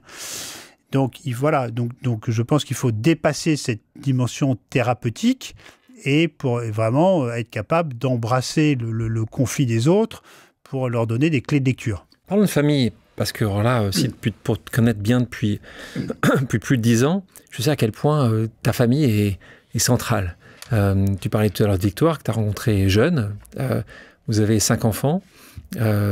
C'est un sujet clé, majeur. Je les connais les 5, donc je peux en parler. C'est des jeunes assez incroyables. Je voulais qu'on s'arrête sur une des 5 pour qui, évidemment, j'ai une affection particulière, c'est Sarah. C'est votre 4e de la fratrie, si je me trompe pas. Donc, qui est porteur d'un handicap, puisque elle est trisomie 21. Moi, ce qui m'intéresse là-dedans, et moi, je vous ai vu vivre totalement normalement, l'amener partout avec vous. On allait au match de foot ensemble, regarder nos enfants jouer au foot à Brooklyn, et Sarah était là, et elle faisait un bruit différent, ou elle pensait différemment, mais c'était toujours quelque chose où vous avez fonctionné de la manière la plus normale possible. Alors la question que j'ai pour toi, c'est quand vous apprenez ça, et quand vous vivez avec un enfant porteur d'un handicap, quel est ton regard? Comment ton regard du monde évolue? Comment votre couple et comment le reste de votre famille se construit avec ça ou à travers ça? C'est une question complexe, mais nous, on l'a appris dans des circonstances à la naissance. Donc, c'est assez rare, mais donc nous, on n'était pas du tout préparés. On l'a appris le 15 mai 2008 et on a vécu une situation de déni. C'est-à-dire qu'on a tout de suite compris qu'à la naissance que quelque chose ne fonctionnait pas normalement. C'était notre 4e accouchement, en tout cas le 4e de Victoire. Et ce qui est assez incroyable, c'est que pendant 2-3 heures, on a fait comme si de rien n'était et le corps médical a agi pareil. Et on appelle les parents, voilà, elle est née, Moi, je dis quand même à ma mère à l'époque, écoute, elle est quand même pas très belle, cash. Je pars de la maternité qui était dans le 15e ou dans le 14e à l'époque et sans dire au revoir, ce qui n'est pas du tout mon genre, au corps médical. Et je pars prendre ma douche, etc. à la maison. Et quand je suis dans le bus pour arriver à Boulogne, Victoire m'appelle et me dit « Il faut revenir, le médecin veut nous parler ». Et là, je lui dis « Est-ce qu'elle est trisomique ?» Et elle me dit « Reviens, les médecins veulent nous parler. » Et le médecin qui nous a reçus nous a dit qu'il y avait une suspicion de trisomie 21 qui était quasi certaine. Et il a eu une expression qui était très belle, au-delà du choc et du tsunami, c'est que sur le cahier de santé, il a marqué « cariotype en cours ». Parce qu'évidemment, pour lever cette suspicion, il fallait faire une analyse du cariotype, c'est-à-dire des chromosomes. Et donc, on a reçu la réponse, et on le savait déjà, hein, donc elle était trisomie 21. Et donc, ça a été à la fois un tsunami, un trauma hein, de l'annonce, mais très vite, on a demandé beaucoup d'aide. Et donc, notre entourage familial et amical a été présent. Et donc, on a tout de suite partagé ça sans aucun amour-propre. Et 2, on a fait très attention aussi à ce que ça ne devienne pas le centre de gravité de la famille. Parce qu'il y a très vite des déséquilibres au détriment des autres enfants, même si, de fait, il y en a toujours un peu, mais on a fait très attention à ça. Et moi, j'aime bien cette expression de dire que c'est un très grand bonheur que je ne souhaite à personne, tout en sachant que ça reste une douleur à vie d'avoir un enfant handicapé, en tout cas pour moi, même si j'adore ma fille. Et l'autre chose, c'est que ce que je vis, mais vraiment je le vis depuis 17 ans, matin et soir, c'est que je dis que Sarah est une boussole du discernement bi-quotidien, matin et soir, sur ce qui est important, pas très important ou pas du tout important dans la vie. Et je veux dire, je peux dire ce matin, c'est-à-dire que je ne m'habitue pas à son visage, et pourtant j'adore ma fille, qui est honnêtement hors norme et incroyable, et qu'à chaque fois que je la vois le matin et le soir, quand je la réveille et je la couche, ça me fait dire, à la fois je vois la beauté de la vie et sa fragilité, et je me dis toujours, tiens, est-ce qu'aujourd'hui tes talents, ton temps, tu l'as attribué à des trucs qui ont du sens ou pas de sens. Et merci de ce partage. Cette phrase, j'adore. C'est la phrase que tu viens de dire, ce handicap est un bonheur que tu ne souhaites à personne. Un peu, ouais. Et elle est exceptionnelle. Parce que moi, encore une fois, je vous ai vu. Évidemment, tu as raison de le dire, tu t'en occuperas toujours un peu plus parce qu'elle est un peu plus présente. Mais je t'ai vu fonctionner d'une manière très égalitaire avec vos 4 enfants. Tu dis tout à l'heure que c'était su à la naissance. Ça aurait été différent si tu l'avais su à 3 mois. Écoute, vous êtes posé la question avec Victoire? Je préfère ne pas avoir eu la question à me poser. On va continuer à avoir des pauses amicales. Et là, ça va être une pause familiale. On écoute. Bonjour papa, c'est Sarah. Je peux poser une question? Pourquoi tu passes beaucoup de temps sur ton téléphone? Moi aussi, je peux que tu m'enlèves ton écran. Je t'embrasse, papa. Écoute, ça, je ne m'attendais pas à ça. Oui, tu vois, c'est une maladie que j'ai, comme beaucoup de gens, mais ce n'est pas une raison. C'est que j'ai conscience d'être drogué à mon téléphone et de l'impact que ça peut avoir pour ton entourage direct. Et je me souviens d'une vidéo qu'on avait fait chez Michel Augustin de Martin, qui était un coursier en CDI chez nous, qui était déficient mental, et qui a fait une vidéo sur les réseaux sociaux pour se foutre de la gueule de moi et de mon téléphone. Voilà, donc c'est une très belle question, mais Sarah demande plus de temps d'écran. On a compris sa question. Mais ce qui est canon, c'est que tu vois, elle demande un temps d'écran pour être au courant des histoires de famille, pour suivre ce qui se passe, et très au fait de ce qui se passe dans notre écosystème familial et amical, mais elle pose vraiment une très bonne question. Et c'est une belle question de la part de Sarah. Et merci à Sarah d'avoir pris le temps et de l'avoir posée. Oui, puis je ne sais pas si tu la comprends bien, mais je trouve qu'elle a elle a un appareil en ce moment, mais elle a une diction, je trouve, qui est quand même pas mal. Moi, j'ai compris parfaitement. Voilà. C'est trop mignon. Merci encore, Sarah. Ta question est trop mignonne. On parle de ces moments-là qui sont des moments évidemment marquants dans votre famille.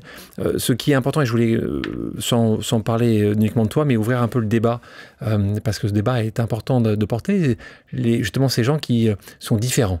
Et tu le sais bien à quel point Sarah vous a apporté à la famille tellement de choses, et ça va des entreprises comme Café Joyeux qu'on connaît et qu'on apprécie beaucoup, qui démontrent qu'on peut faire différemment ce travail de service, de produits. Et là, je conseille à tous de vous arrêter dans des cafés joyeux pas loin de chez vous.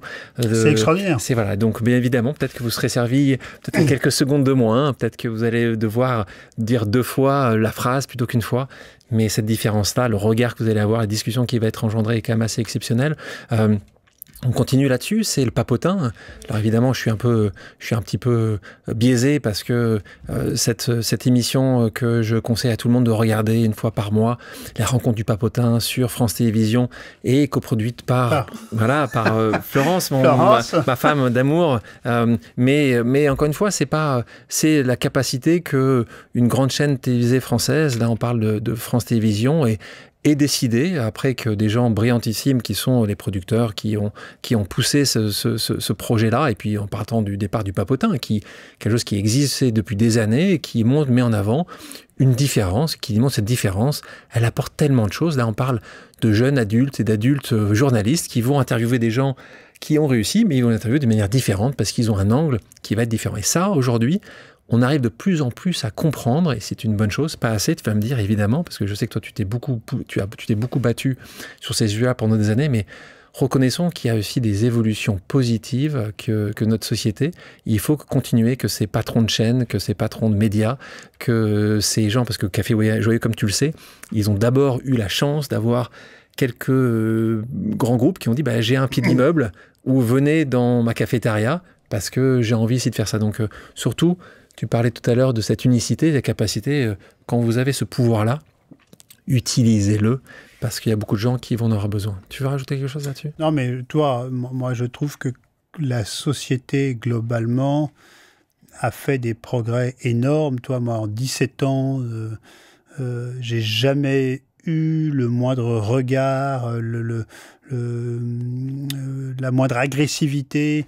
Alors évidemment, on est à Paris, dans des milieux très privilégiés. Je reconnais la chance, j'ai conscience de la chance qu'on a, mais quand je vois par exemple la mairie de la ville dans laquelle je vis, Boulogne-Billancourt, à quel point tu as l'impression que quand tu arrives avec Sarah, qu'on te déroule le tapis rouge ou que tu montes les marches de Cannes quand tu arrives à la mairie. Donc je trouve que moi, je suis quand même très ému par cette société qui s'est mise en mouvement, cette capacité d'accueil.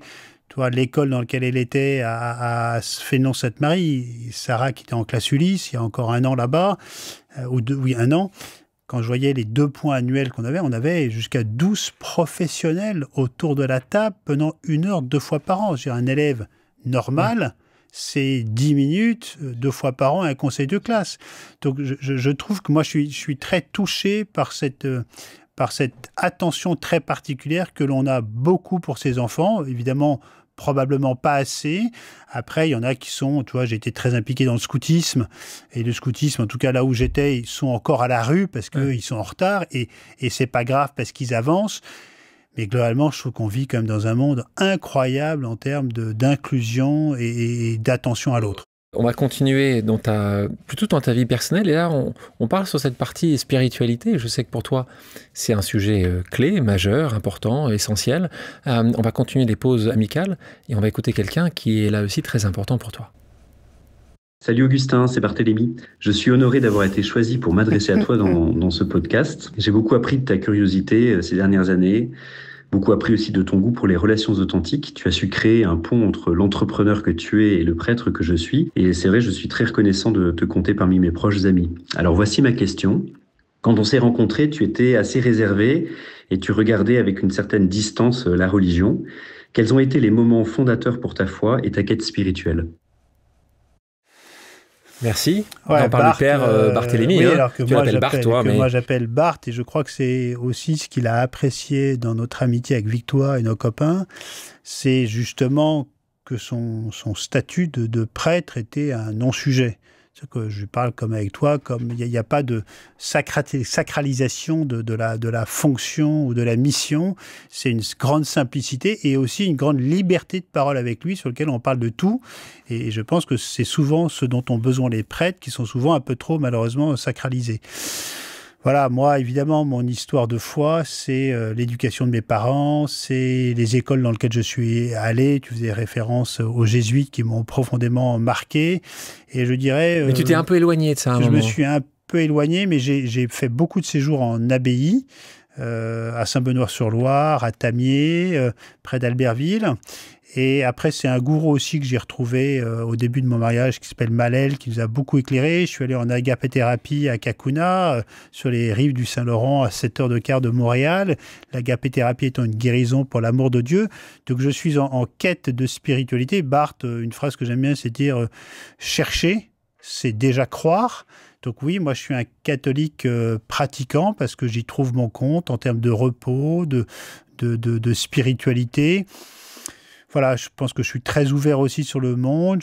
J'ai beaucoup aimé notre avant-dernier, notre dernier pape, François, qui nous disait qu'un chrétien qui n'est pas révolutionnaire n'est pas un chrétien. Donc de sortir du carcan un peu lourd de l'Église catholique pour aller au-delà, d'évangéliser. Mais moi, c'est avant tout la notion tu vois, donc, les 2 phrases qu'on a laissées à notre groupe scout quand on est parti en héritage de notre mission de chef de groupe pendant 3 ans avec Victoire, c'était comment vas-tu vraiment, c'est-à-dire cette capacité à essayer d'être attentif à l'autre, et vraiment, pas sur de la politesse. Et donc c'est l'hospitalité, c'est l'attention à l'autre, l'accompagnement de l'autre, et c'est ça qui me porte avant tout à travers la foi. Et quand Barthélemy te pose cette question, s'il y a un moment fondateur, si tu dois en trouver un, tu le définirais, tu arriverais à le trouver ce moment-là? Oui, je dirais que c'est justement ma première communion, un jeudi saint, dans cette école qui a fait scandale depuis de Saint-Dominique, où moi je n'ai rien vu des scandales quand j'étais à l'époque, parce que j'étais très jeune et que je n'ai pas vu. Et je me souviens très bien de cette communion très forte que j'ai eue avec l'Esprit Saint, et je m'y vois très très bien. Et je prends son exemple, quand tu prends l'Eucharistie pour la première fois, j'ai vraiment ressenti intimement cette espèce de, comme un sachet de thé, cette diffusion lente qui m'a vraiment pris pleinement dans tout le corps. Je me souviens de chaque seconde, de chaque instant, jusqu'à la nuit, et de ma marraine qui m'avait accompagné dans ma chambre. Et c'était un jeudi saint, je me souviens très très bien. Donc c'est peut-être le moment fondateur de ce sacrement. La vie après la vie, tu y crois fortement? Je veux y croire. Tu veux y croire? Moi, je veux y croire que si je pars demain ou après-demain ou après-après-demain, je retrouverai ceux qui sont déjà partis et je retrouverai un peu plus tard ceux qui restent. Ouais. Ah, j'y crois, quoi. Je veux y croire, parce que sinon, c'est ultra flippant. Tu vois?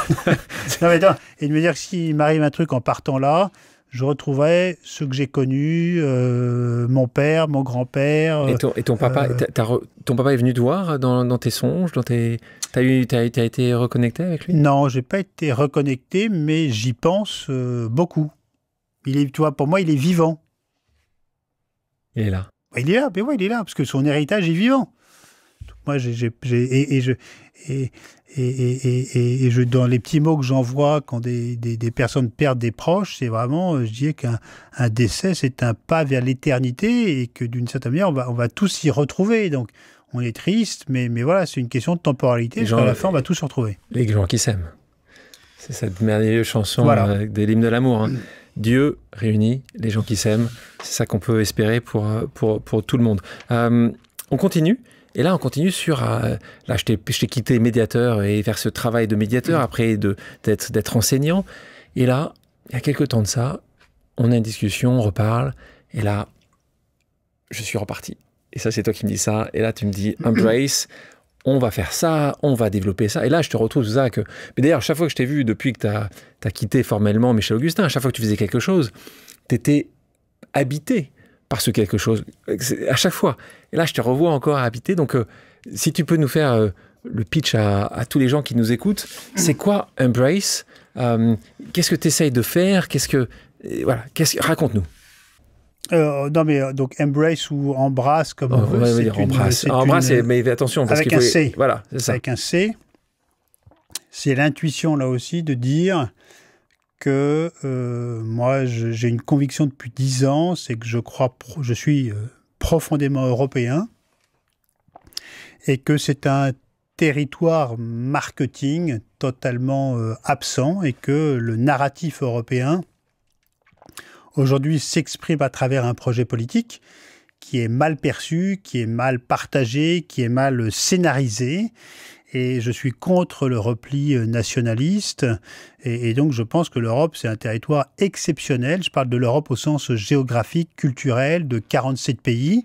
C'est un territoire exceptionnel de culture, de paysage, de langue, de diversité, que l'Europe a un rôle essentiel dans le monde dans lequel on vit et qu'aujourd'hui, globalement, les gens n'aiment pas trop l'Europe et n'en voient pas la puissance et l'intérêt. J'aime bien l'image, je veux dire, imagine un monde sans Europe, tu retires vraiment le continent européen, c'est un monde qui irait beaucoup, beaucoup plus mal qu'aujourd'hui. Et j'avais envie, moi, de dire, on a envie de donner envie d'Europe, développer le sentiment d'appartenance, de fierté d'être européen, de créer des dialogues dans ces 750 millions de citoyens consommateurs. Et donc, je me dis, j'ai envie de créer une marque un peu l'auberge espagnole. Et donc, je suis allé chercher pendant les 2 dernières années un cofondateur de cette marque par pays. Donc, on est aujourd'hui 47 cofondateurs d'Embrask. C'est des cofondateurs symboliques, mais juridiquement réels. Donc, c'est ça notre mythe fondateur. Et ensemble, on a décidé d'aller... C'est quoi le produit? Et le produit, c'est évidemment... on est allé chercher les meilleurs fruits d'Europe et on va développer toute une gamme de boissons qui, on espère, sera les meilleures du monde. Donc, vraiment, on attaque les très gros marchés des soft drinks. Ah. Donc, que ce soit des iced tea, des energy drinks, des colas, des limonades, des citronnades. Donc, on va progressivement proposer toute une flopée de recettes toutes meilleures les unes que les autres. Donc, c'est principalement pour démarrer en canette, mais à travers une ambition, un narratif européen, parce qu'on est 47... Et moi, je peux dire, sur mon groupe WhatsApp, on est les 47 cofondateurs. Il y a des vibes incroyables et qu'en gros, c'est à travers des produits de grande conso qui sont des canettes et des très bonnes boissons, on va donner envie d'Europe. C'est aussi simple ça. Si je te pose la question, citez-moi une marque européenne aujourd'hui. Pas du mal. Tu en as une qui sort dans 12% des cas, qui est une marque qui s'appelle Airbus, qui incarne d'une certaine manière l'histoire européenne. Ikea aussi, je pense. Et qui a réussi. Ikea aussi. Non, Ikea, c'est une marque suédoise. Oui, mais qui est vue comme beaucoup de gens, comme... D'accord. Tu parles de marque qui est multi-pays. Je parle d'une marque qui incarne l'Europe. D'accord. Ikea incarne la Suède. Oui, moi je pense que ça incarne un peu l'Europe. C'est une vision de l'Europe. C'est la Suède. Si je te dis Volvo, tu vas dire Suède. Si je te dis Renault, tu vas dire la France. Si je te dis Evian, tu vas dire... J'entends. Donc en fait, nous, l'idée, c'était de nativement créer une marque par cette cofondation symbolique de 47 personnes des 47 pays qui va c'est plus que des Allemands de langage, parce que je t'entends dire... mais moi, j'adore, parce que les 2 dernières années, on est allé chercher chaque cofondateur les uns après les autres. Et moi aussi, je peux trouver 45. C'est pas pour autant que la marque, elle devient tout d'un coup européenne. C'est beau sur les éléments de langage. Je te vois très bien à la télé le dire. Mais tout est construit avec eux, tout est partagé, ils nous donnent leur avis sur tout. Et je peux dire, Quentin, je pense qu'on est les seuls au monde à avoir un groupe WhatsApp avec 47 Européens actifs de 47 nationalités différentes. Comment tu pouvais être cette personne-là? Il fallait que tu coches quoi comme critère? C'est toi qui décidais seul? C'est nous qui avons décidé. Nous, c'est la bande de cofondateurs français, c'est-à-dire Cinta, Valentin, Léna et moi, et des copains. Et on s'est dit, si on veut porter une marque européenne, on va aller chercher 46 cofondateurs. Et voilà, on va plutôt chercher des gens qui ont la pêche, qui sont passionnés d'Europe, qui sont plutôt jeunes, qui finissent leurs études, qui commencent à bosser et qui ont envie de... Et qui finance le projet? Ça, au départ, c'était moi. Maintenant, c'est des copains. On a commencé à faire entrer quelques... Et ils savent que ça va coûter un peu d'argent ou pas? Tout le monde sait que ça va coûter très cher. Mais là aussi, c'est agiter votre imagination, pas votre porte-monnaie. Donc, globalement, c'est une marque de soft drinks européenne, qui propose des eaux pétillantes, zestes de fruits, qui propose des sodas sage en sucre, qui va proposer des iced tea, des citronnades. Et on va les trouver où en premier? Et là, on les trouve déjà en France dans 1000 points de vente. On est vraiment dans une étude de marché grandeur réelle parce qu'on sait que c'est tellement dur de réussir qu'il faut y aller étape par étape, écouter le feedback du marché, s'améliorer. On a lancé il y a 3 mois, on est déjà à la 3e formulation des recettes, parce que moi, je suis un obsédé à la fois de la qualité produit. On revient obsédé. Obsédé de la qualité produit et obsédé par le narratif. Tu nous le disais tout à l'heure de Michel Augustin. On parlait tout à l'heure d'Emmanuel Faber. Emmanuel Faber, à ce micro, me disait il y a quelque temps de ça une chose incroyable qui résonne chez beaucoup d'entre nous. Oui pour les compromis, non pour les compromissions. Toi, quand tu fais ce projet-là à l'Europe sur un sujet soft drinks où évidemment on va regarder tout ce que tu vas mettre dans la composition de ton soft drinks, comment tu vas le vendre, à qui tu vas le vendre, le prix de ce produit-là. Et je sais, pour te connaître assez bien, que cette mission, la mission que tu définis dans une entreprise est essentielle, c'est tout en haut. On est une entreprise à mission. Est-ce que tu as commencé déjà à avoir des moments où tu dis, voilà, il faut que je fasse un compromis là? Est-ce que tu commences à avoir ce jeu-là ou est-ce que tu penses que tu vas réussir? Non, pas trop. On avait sans doute chez Michel Augustin une obsession du goût, de la qualité qui rendait les produits globalement chers et peut-être trop chers. Donc on a eu l'impression de faire un marathon avec quand même un frein à main. Et là, on a voulu stratégiquement s'adresser à un marché plus masse et donc avec un prix qui est beaucoup plus abordable pour rentrer vraiment dans le quotidien des gens parce qu'on veut que en fait, tu vas jamais te promener avec une canette Franprix au Carrefour à la main. Donc, le rôle des marques dans les décisions d'actes d'achat sur les softs est absolument prépondérant. Donc, je veux dire, on n'a fait aucun compromis pour l'instant par rapport à notre feuille de route qui est de dire on veut faire un produit extrêmement mass market, 100% naturel, avec le meilleur goût possible, mais en prenant en compte des contraintes budgétaires. Donc, on est zéro plastique, on a 100% naturel. Tout le sourcing des fruits et des bases aromatiques viennent de l'Europe. Donc, on est obsédé par ça. Et tu vois, on est au tout début. On a dû vendre aujourd'hui 400 000 canettes, mais on ne fait pas trop de bruit. Non, mais on ne fait pas trop de bruit parce que c'est tellement dur, tu le sais, Alexandre, de réussir. Il faut du temps, il faut apprendre, il faut aller étape par étape. Mais je trouve que les fondamentaux qu'on a mis en place à la fois sur l'éditorial et l'histoire qu'on va raconter autour de l'Europe et de la qualité produite tout en étant accessible, je trouve que globalement, c'est loin d'être parfait, mais c'est quand même pas mal pour un démarrage. On va quasiment terminer ce moment-là avec une autre pause. Cette fois, c'est une autre pause familiale, la femme de ta vie.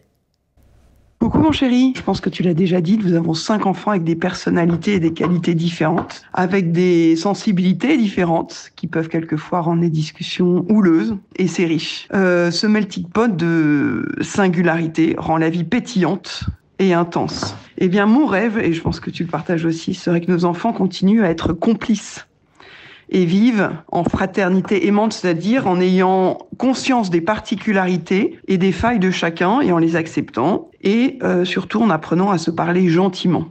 Voilà, mon rêve serait qu'ils partent en vacances sans nous. Et pourquoi pas toute leur vie. Voilà. Ma question est, comment pouvons-nous, tous les deux, être des acteurs positifs dans cette construction de fratrie? J'adore. Merci Victoire. Ouais, c'est une grande question. Une magnifique question que beaucoup de parents se posent. Écoute, moi j'ai posé cette question à mon grand-père sur son lit où il partait quelques heures après. Et il m'a dit que c'était sans doute son plus grand échec d'avoir des enfants qui malheureusement ne s'entendent pas. Et tu vois, je suis extrêmement sensible à ça. Et je pense que c'est d'avoir des parents qui déjà se mettent assez rapidement en second plan par rapport à la vie et la vie familiale de chacun de ses enfants. Et de jamais, et c'est très dur, de jamais juger. Jamais juger les comportements, les actions, les conjoints. Et ça, je pense que dans les leçons, c'est-à-dire, c'est d'accepter les gens tels qu'ils sont et de ne pas juger. Et ça, je pense que si tu fais ça, tu arrives globalement à avoir des fratries qui s'entendent bien au-delà des parents. Merci, et c'est essentiel. Je pense que tous les parents qui sont là, et on sait très bien que c'est un des objectifs majeurs quand on a plus d'un enfant, c'est que ces enfants-là entre eux s'entendent bien. Et là, je parlais même pas, tu as vu la question de Victor, c'était même pas quand vous allez rajouter, ce qui n'est pas encore le cas, des +1. Non, mais c'est très important. Alors là, ça va devenir encore plus complexe et compliqué. Donc, je sais que c'est un sujet qui vous touche et qui est essentiel pour vous. On va terminer par une pause flash. C'est quoi une pause flash? C'est que je vais te donner un mot et tu vas devoir me répondre par un autre mot ou par quelque chose qui te passe en tête quand je te pose ce mot-là. Est-ce que tu es prêt? Bien sûr. Danone. Danone, Emmanuel Faber. Donald Trump. Pathétique. Ferrero. Mystérieux. Michel de Rovira. Admiration et respect. Europe. Embrasse. Famille. Amour. Succès. Partager. Argent. Un moyen. Avenir. Talent. Talent. Augustin, dernière question, 2 pour toi. La première, c'est quand tu veux faire cette pause qu'on a faite ensemble aujourd'hui. Je te remercie d'avoir pris le temps. T'aimes la faire où, toi, ta pause? C'est dans les Cévennes? C'est dans le Pays de Caux? C'est à Boulogne-Billancourt? C'est plutôt en pleine nature, avec très peu de monde. Donc, c'est Pays de Caux, Beaufortin ou Cévennes. Et s'il y a quelqu'un d'autre après que tu aies vécu ce moment-là avec moi, si c'était un moment que tu conseillerais à d'autres personnes, qui tu me dirais, Alexandre, il faut que tu l'invites à cette place-là? Qui tu me conseillerais d'inviter? Ou qui t'aimerait entendre? Quelqu'un que tu as interviewé ou que tu as sollicité pour une question? Barthélémy. Augustin, merci. Et tu ne regretteras pas. Merci Augustin de ton temps. Merci Alexandre. Merci à toutes et à tous d'avoir pris le temps de faire une pause avec nous. J'espère que l'émission vous a plu, inspiré ou fait réfléchir. Si c'est le cas, je compte sur vous pour le partager avec vos proches, laisser un commentaire et mettre la note de 5 étoiles sur les plateformes d'écoute. Si vous voulez me suggérer des invités ou simplement me faire part de retours, vous pouvez me contacter via LinkedIn en tapant Alexandre Mars ou bien m'écrire à l'adresse suivante, le podcast pause@gmail.com.